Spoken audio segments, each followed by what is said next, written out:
С древнейших времен в сказочных горах на северо-западе главного Кавказского хребта живут карачаевцы.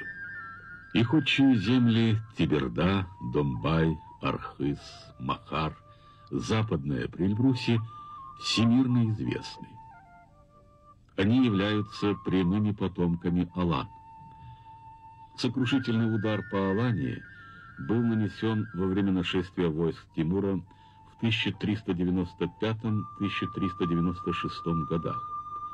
Значительная часть населения была истреблена, часть угнана в рабство на восток. Лишь незначительные группы сумели укрыться в горных ущельях и на южных склонах главного Кавказского хребта. По форме обращения к единоплеменникам все карачаевцы употребляют прежние самоназвания – Алан. Лев Толстой в свое время выделил карачаевцев как народ, отличающийся своей верностью, красотой и храбростью. Рисуя этнографический портрет карачаевского народа, выдающийся русский ученый-ориенталист XIX века академик Клапрат подчеркнул: «Вообще можно с полным правом сказать, что карачаевцы – самый культурный народ Кавказа, и что по мягкости нравов они превосходят своих соседей». Как бы подтверждая эти мысли, академик, генерал русской армии Бларамберг говорил: «В целом можно сказать с полным основанием, что карачаевцы относятся к числу наиболее цивилизованных народов Кавказа, и что благодаря своему мягкому нраву они оказывают цивилизующие действия на своих соседей». Присоединение Карачаев в состав Российской империи датируется 23 октября 1828 года. После кровопролитного 12-часового Хасаукинского сражения, в ходе которого царским войскам под личным командованием генерала Эммануэля удалось одержать победу над карачаевским ополчением. Войска Эммануэля потеряли убитыми и ранеными 163 человека, что превосходило потери русских в ходе боев с 30-тысячным османским корпусом Бат-аль-Паши. Из рапорта командующего войсками Кавказской линии Черноморья Эммануэля военному министру Чернышову о взятии Карачая: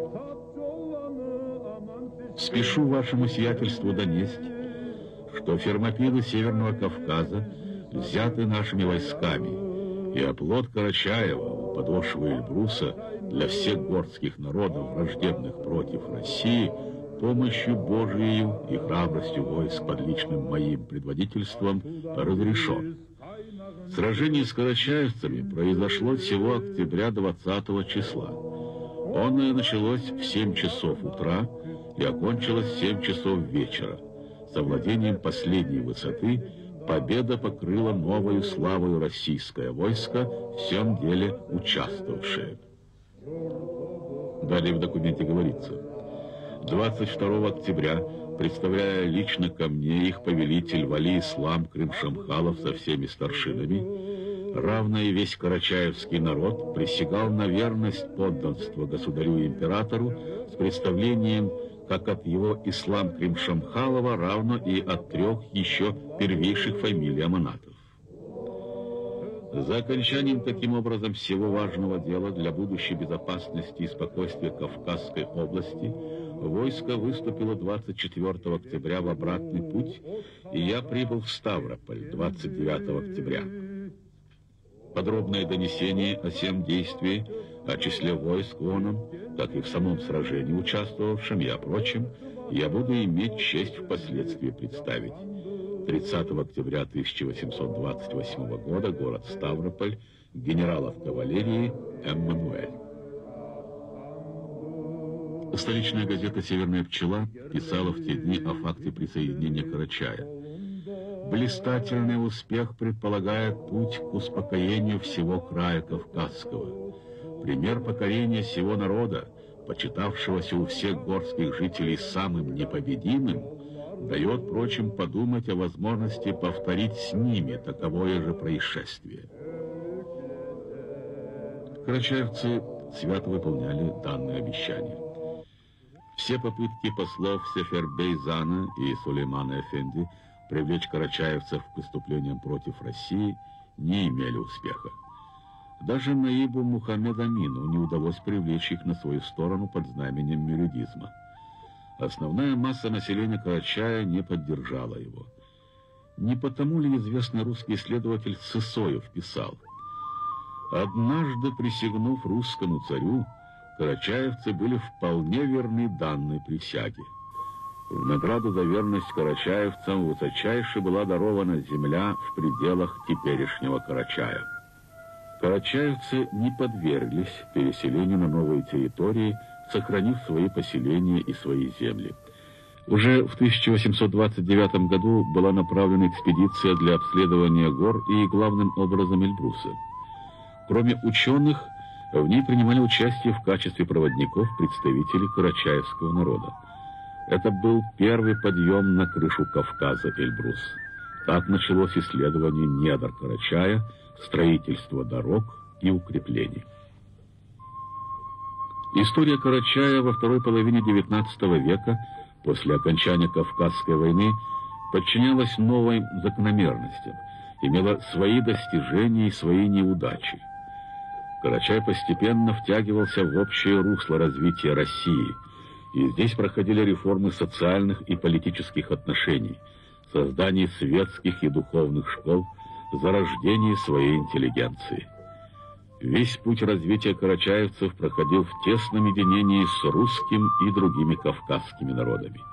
Они вместе переносили войны и революции, помогая друг другу. Богатейший фольклор карачаевского народа, его устное народное творчество донесли до наших дней многие исторические эпизоды из своей жизни, из жизни своих соседей. Многие карачаевские народные песни стали памятниками тех или иных трагических событий и других народов. Одна из таких песен «Уллу-Хош», что в переводе означает «большой хош», название одного из адыгских аулов. Вот что говорит выдающийся черкесский ученый Ибрагим Калмыков. Я слышал большей частью от специалистов, занимающихся фольклором карачаевским фольклором. К сожалению, у адыгов эта песня утеряна, если даже и была у адыгов. Может быть, другие песни были связаны с Кавказской войной, но мы, к сожалению, не зафиксировали. Ну, об этой песне речь идет, как происходила война, сражение между русскими войсками и адыгами. Вот эта песня как раз доказывает дополнительно к тому материалу, который сегодня в архивах имеется, отложилось во время. Ведь отчеты же писали военачальники, направляли в столицу России. И вот эта песня, которую вы так вас заинтересовала, эта песня заслуживает большого внимания, поскольку содержание песни отражает тот период, страшный период во время Кавказской войны. Спасибо тем лицам, которые донесли эту песню до наших дней, что это было зафиксировано. Не все песни дошли, а вот эта песня дошла. Спасибо представителям этого народа, карачаевского народа, которые зафиксировали эту песню, которые создали эту песню. Я представитель кубанских нагайцев. Занимаюсь исследованием, собиранием публикаций нагайского фольклора, древнего эпоса и памятников нагайской литературы XIII – начала XX века. Разумеется, в нашем Карачаево-Черкесском институте гуманитарных исследований собралась многонациональная армия, группа талантливых ученых из числа карачаевцев, черкесов, абазин и нагайцев. Безусловно, нас очень интересует трагическая прошлая судьба наших народов. Наши народы, хотя на сегодня малочисленные народы, имеют за плечами тысячелетнюю историю. Установление исторической основы, а также исходных точек любой песни, самой маленькой песни, требует большой работы. Карачаево-балкарским фольклором его древним пластом, а также нардским эпосом карачаево-балкарским, и в том числе песенным творчеством поэтически одаренного карачаевского народа я хорошо знаком, и в том числе я много раз читал песню «Хасаука», «Умар» и «Хож». Содержание этих песен, переданных слагателями этих песен эмоционально, чувством и правдиво, как я считаю, они не могут оставлять никого равнодушным. В таких песнях увековечено величие чуткой души карачаевского народа. Там нет слов человечность и боль, но они пронизаны ими от края до края. Как понятны слова поэта Николая Асеева, который писал: «Карачаевцы полны внутреннего благородства, сосредоточенной сдержанности. Это прекрасные сильные люди, пасущие свои стада на склонах альпийских лугов, умеющие видеть и наблюдать, сравнивать и оценивать». Карачаевцы – один из самых трудолюбивых народов. О том, что Карачай является одним из животноводческих центров Юго-Российской империи, свидетельствуют данные о наличии скота второй половины XIX – начала XX веков. По числу голов скота на душу населения Карачай опережал многие регионы Северного Кавказа. Так, например, на каждого карачаевца приходилось более 2 лошадей, более 5 голов крупного рогатого скота, около 30 овец и коз. Это самые высокие показатели на всем Кавказе. В среднем на каждого жителя Карачая мужского пола приходилось по 121 голове разводимого в обществе скота. Далеко за пределами России общеизвестны карачаевская лошадь, карачаевская овца, карачаевский айран. А кефир – это подарок народам России от Карачая. Известный исследователь Дьячков-Тарасов в 1908 году прямо указывал, что кефирные грибки, без которого невозможно настоящее производство этого напитка, получены из Карачая, где зафиксированы народные сказания, связанные с появлением кефира. Из-за высокой выносливости и приспособленности карачаевской породы лошадей отборные кавалерийские части русской армии, кавказские казачьи полки предпочитали приобретать коней из Карачая. Об этом в 1913 году упоминает ученый-ветеринар Атаманских. Карачай в данном случае играет очень значительную роль, снабжая строевыми лошадьми большинства казачьих полков Кубанского и Терского войска и избывая вообще до 10 тысяч лошадей ежегодно. Свойства этой породы лошадей были продемонстрированы миру в 1998-99 годах, когда именно на них была осуществлена первая в истории конная экспедиция на высшую точку Европы и России Эльбрус. В небольшом очерке невозможно показать всю картину характера, нравов, обычаев, традиций, историю и этнографию целого народа. Но, как говорится, не надо пить море до дна, чтобы понять его привкус. Для этого достаточно капли. Но все же не можем не коснуться периода Великой Отечественной войны.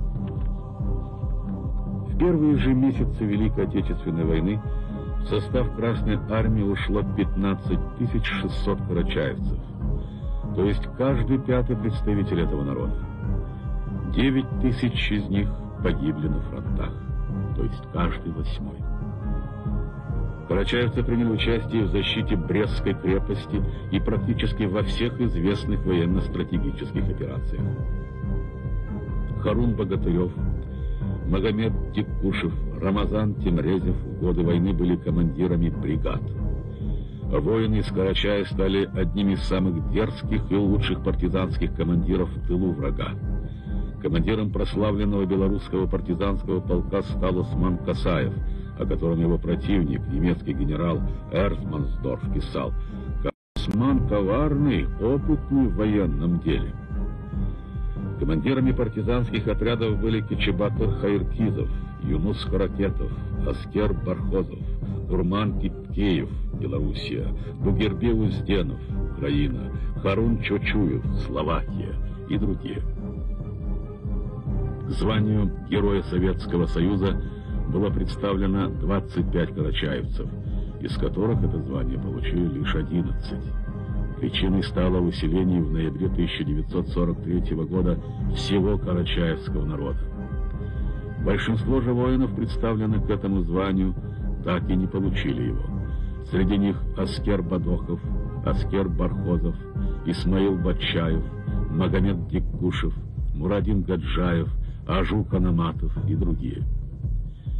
В числе рекордсменов-орденоносцев можно назвать большое количество воинов-карачаевцев. Таким образом, один признанный сверху герой приходился на 6 тысяч человек. Этого показателя нет ни у одного народа во всем постсоветском пространстве. Наградой всему тому явилась депортация карачаевцев в Среднюю Азию и Казахстан.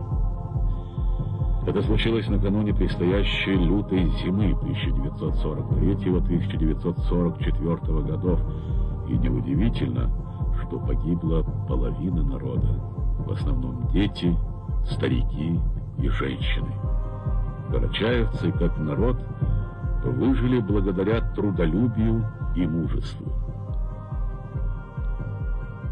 Факты из истории карачаевского народа говорят совершенно обратное той клевете, которая была использована для переселения карачаевцев.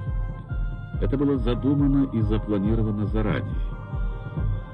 Помню, я пригласил на одну из цикловых передач из глубины веков Гостелерадио КБР профессора истории Кази Лайпанова и заслуженного ученого Российской Федерации Магомеда Хабичева. Это было во времена перестройки. Лайпанов принес почвенную карту Северного Кавказа, подготовленную Академией наук СССР в Ленинграде до Великой Отечественной войны и изданную в Казани в 1942 году. И вот что поразило. Областной центр Карачаевской автономной области, город Микоян-Шахар, уже был обозначен Глухори, а территория Карачая уже входила в состав Грузинской ССР, как Глухорский район. Комментарии излишни. Еще в 1915 году, в разгар Первой мировой войны, в журнале «Природа» обсуждался вопрос о необходимости очистить эти прекрасные места от диких туземцев и соорудить здесь дачи и санатории для элиты Российской империи. Это было тогда, когда сыны Карачая на фронтах доблестно сражались в составе русской армии. В прославленной Кавказской дикой дивизии был отдельный татарский полк, в котором в основном служили карачаевцы. Среди них полные георгиевские кавалеры Жаттай Байрамуков, Чечех Хаджичиров, Дауд Узденов, Алхаз Боташев, Сосран Боташев и другие. Были и те, которые дослужились до генералов русской армии, как Мырзакул Крым-Шамхалов. Кстати, о генералах. В 1860 и по 1880-е годы военным администратором Карачая был генерал Николай Петрусевич, член Русского географического общества, в совершенстве изучивший язык и нравы, обычаи и традиции народа. Горцы шли к нему как к высшему авторитету не по положению, а по признанию. Когда в 1880 году он был убит в Туркестане за 1000 километров от Карачая, карачаевцы по собственной инициативе и на собственные деньги совместно с казаками организовали экспедицию в Туркестан, привезли прах Петрусевича и похоронили на своей земле. Так вот, Николай Петрусевич не раз говорил о том, что красота и богатство Карачая были и еще долго будут источником бед народных. Переселенческое движение Северного Кавказа в пределы Османской империи, охватившее в XIX веке значительную часть коренных жителей, известно в истории под названием мухаджирство. Эмиграция многих горцев, а в некоторых случаях почти целых народов, была политикой имперских планов. По поводу причин и последствий мухаджирства до сих пор ведутся дискуссии среди историков и политиков. На этот счет бытуют разные точки зрения, их касаться не будем. Но ясно, что эта трагедия не обошла стороной и карачаевский народ. Сейчас карачаевская диаспора проживает во многих странах мира. Самая большая из них находится в Турции. Ее культурный центр выпускает журнал «Объединенный Кавказ» на турецком языке и приложение «Карджурт» на карачаевском. Потомки мухаджиров из Карачая живут в настоящее время в 14 мононациональных селениях. Но за последние десятилетия большая часть семей переселилась в крупные города. Но и в этих городах они объединяются в культурно-национальные центры, способствуя сохранению языка, культуры и этнического самосознания. Разлученные с благословенной природой своей родины, мухаджиры тяжело перенесли переезд и с трудом приспосабливались к непривычному климату побережья. Группа переселенцев обратилась за помощью к султану, и он распорядился пропустить их во внутренние районы Анатолии. Его высочество падишах Османов Абдул-Халид объявил: «Прибывшие с Кавказа мои братья. Они могут поселиться там, где захотят. Их желание — мой приказ». По этому султанскому ферману переселенцы были свободны в своем выборе места для поселения. Вот один из эпизодов истории одного из богатейших селений — Башхююк. Пока на выбранном месте для переселенцев строились дома, сами они были личными гостями конийского губернатора и жили в городе Конье.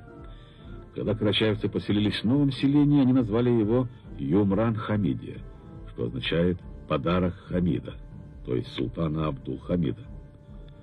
После свержения монархии село переименовалось Башхююк. Так образовалось одно из могущественных карачаевских поселений в Турции.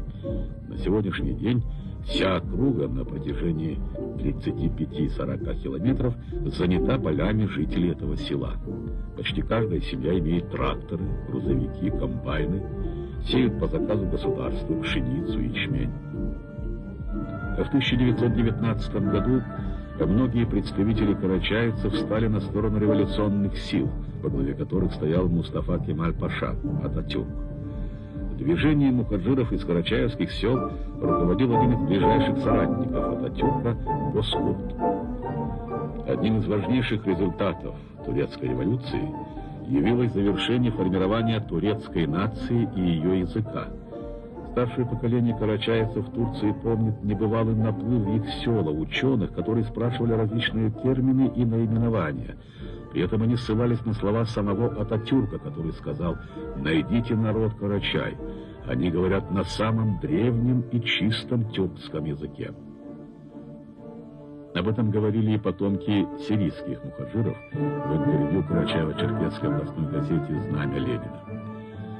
Когда Кемал Ататюрк начал кампанию по очищению турецкого языка от заимствований, он пригласил к себе языковедов и сказал, чтобы они пожили в карачаевских селениях и взяли от них самые красивые слова. Карачаевский язык является одним из древнейших тюркских языков.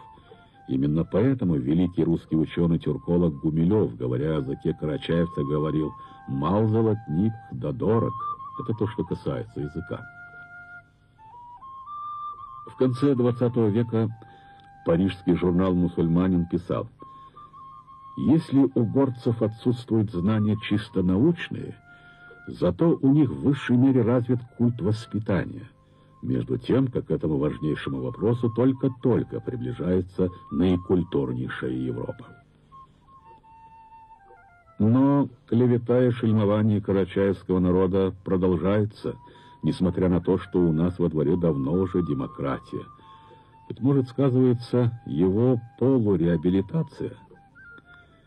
В 1979 году к Международному дню защиты детей у селения Нижняя Теберда был поставлен памятник жертвам безжалостной расправы с детьми-беженцами. В этой расправе наряду с немцами обвинялись и местные их пособники, под которыми следовало понимать жителей Нижней Теберды, карачаевцев.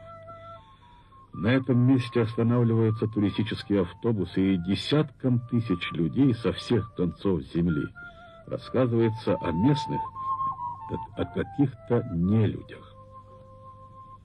Хочется привести отрывок из письма секретарю обкома Карачаево-Черкесской автономной области в 1988 году ленинградского писателя Юрия Логинова. «Мне больно было вспомнить о перенесенных здесь детских страданиях.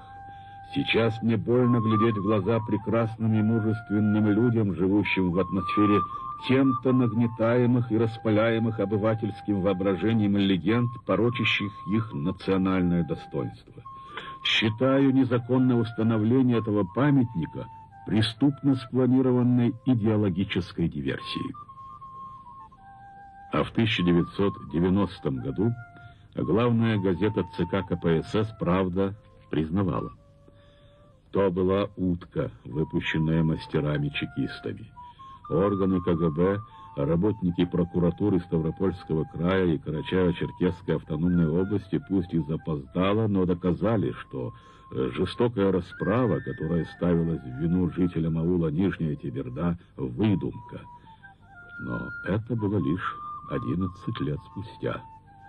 Всякое пятно лишь на чистом фоне выделяется особо и выразительно.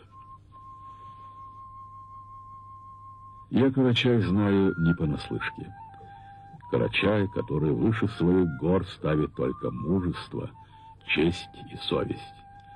А гостеприимство карачаевцев славится на весь Кавказ.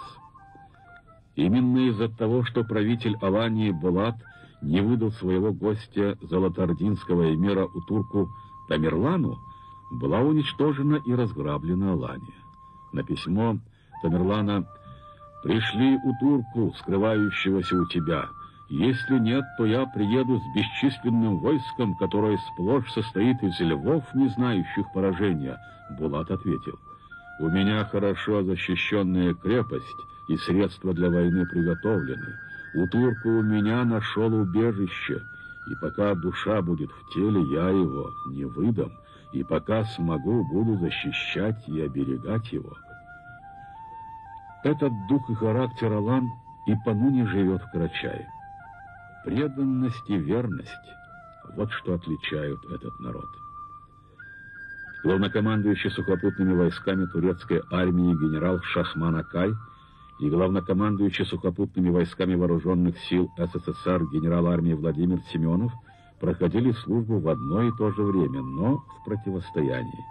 Они выходцы из одного и того же народа, но живут Шахман в Анкаре, а Семенов в Москве.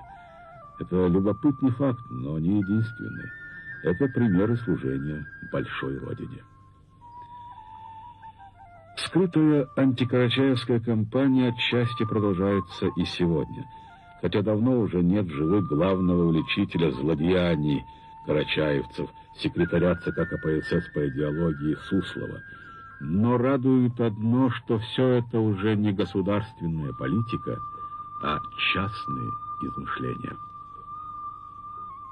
Карачаевский народ вступил в эпоху существования нового государства – Российской Федерации, со множеством проблем, порожденных временем диктатуры коммунистической партократии. Карачаевцы живут вдоль большого участка границы нашей страны. Они полны веры и полны сил для служения Отечеству. Хочется процитировать несколько строк из письма врача-окулиста профессора Ачаповского, жителя аула Учкулан, опубликованного в газете «Горская жизнь» в 1926 году. «Перед отъездом из Карачая, перед разлукой, может быть, на долгое время, мне так хотелось внутренне поклониться ему. У подножия Эльбруса я ощутил все величие чуткой души карачаевского народа». Пришло время прозрения, время нового взгляда на Кавказ, нового подхода к его проблемам. Самое главное — прислушиваться друг, как старцы горские, друг другу лишних слов не говоря. И мы услышим здесь, на Кавказе, биение сердца великой России.